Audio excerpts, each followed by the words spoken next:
Bienvenue! Aujourd'hui, on plonge au cœur d'un sujet qui est sur toutes les lèvres, le collagène. On a tendance à penser que c'est juste une histoire de peau, de beauté, mais en réalité, c'est bien plus profond que ça. C'est littéralement la charpente de notre corps, ce qui nous tient debout et nous donne notre vitalité.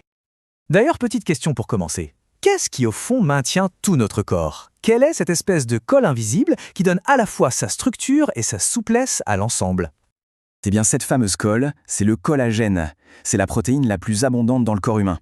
Il faut vraiment l'imaginer comme un échafaudage interne. C'est ce qui soutient notre peau, nos os, nos tendons, bref, tout ce qui a besoin d'être à la fois solide et flexible. Voilà le programme pour les prochaines minutes. On va d'abord comprendre pourquoi notre stock de collagène diminue avec l'âge. Ensuite, on verra ce qu'on peut faire au niveau de l'alimentation. On s'attaquera aux gros morceaux des compléments alimentaires pour démêler le vrai du faux. Puis on verra comment bien choisir et surtout comment bien utiliser son collagène. Allez, c'est parti! Ok, on commence avec le point de départ de toute cette histoire, le fait qu'avec le temps, notre production de collagène ralentit. C'est un processus tout à fait naturel, mais c'est important de bien comprendre comment ça se passe. Ce qui est assez étonnant, c'est que ça commence bien plus tôt qu'on ne le pense. Ce n'est pas à 40 ou 50 ans, non, dès 25 ans, la production naturelle de collagène commence déjà à baisser. C'est un processus lent, mais il est bel et bien enclenché. Et attention, ce n'est pas qu'une question d'horloge biologique. Notre environnement et notre mode de vie jouent un rôle énorme. L'exposition au soleil sans protection, la pollution, le stress, tout ça, ce sont des accélérateurs. Il faut les voir comme des petits voleurs de collagène qui agissent en douce au quotidien. Alors, face à ça, est-ce qu'on est impuissant? Pas du tout. On a une arme redoutable à notre disposition, notre alimentation. Ce qu'on met dans notre assiette peut soit construire, soit détruire notre précieux collagène. Voyons ça de plus près. En gros, dans notre alimentation, il y a deux équipes. D'un côté, les bâtisseurs, les aliments qui vont nous aider à produire et à protéger notre collagène, et de l'autre, les destructeurs, ceux qui vont l'endommager activement. Du côté des alliés, on a des aliments comme le bouillon d'os ou le poisson avec la peau, qui apportent directement du collagène. Mais il y a aussi ce que j'appelle les assistants. Par exemple, les agrumes, qui sont pleins de vitamine C. Et ça, c'est crucial parce que sans vitamine C, le corps est tout simplement incapable de fabriquer son propre collagène. C'est la clé de contact du moteur.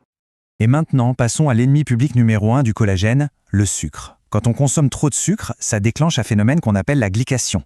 Pour faire simple, le sucre vient se coller à nos fibres de collagène, il les caramélise en quelque sorte. Résultat, elles deviennent rigides, cassantes. C'est une des causes directes des rides et de la perte de souplesse.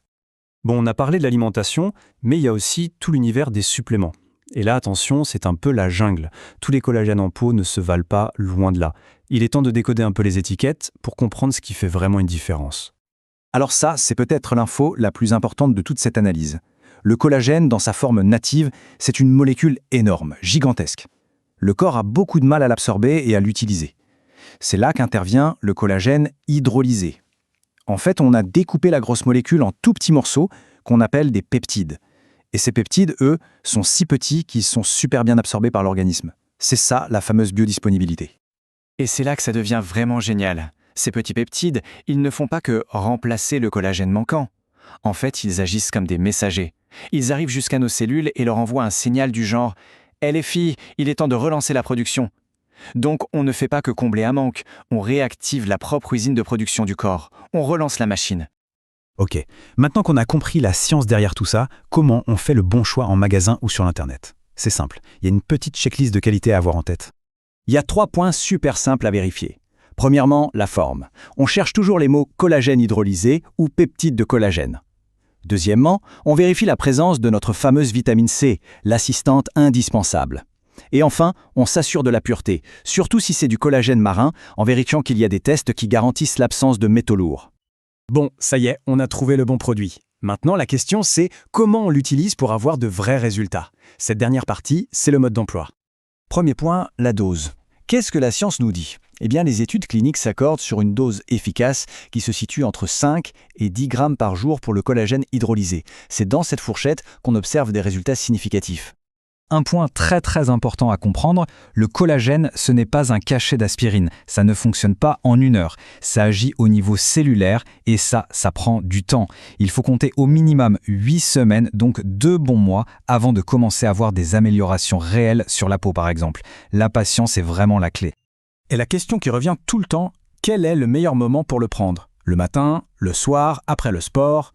En réalité, la réponse est simple. Ça n'a pas vraiment d'importance. Le meilleur moment, c'est le moment où on est sûr de ne pas l'oublier. D'ailleurs, si on ne devait retenir qu'un seul mot de tout ça, ce serait celui-là.